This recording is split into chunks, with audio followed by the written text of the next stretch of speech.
అందరికీ నమస్కారం. Welcome to Telugu wallet.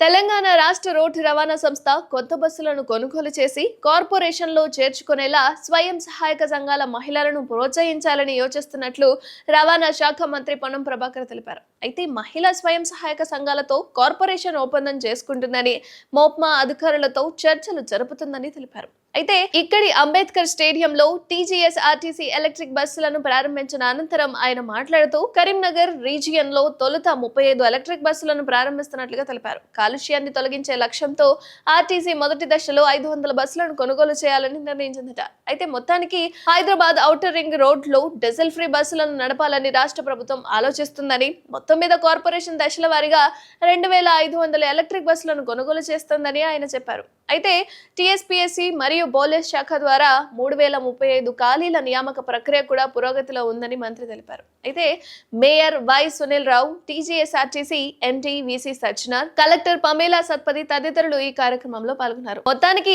సాధారణమైన బస్సుల్లో ప్రయాణించకుండా ఎలక్ట్రిక్ బస్సుల్లో ప్రయాణించి కాలుష్య రహిత హైదరాబాద్ గా మార్చాలని ప్రయత్నిస్తున్నారట. మరి మీరేమంటారు? కామెంట్ రూపంలో తెలియజేయండి.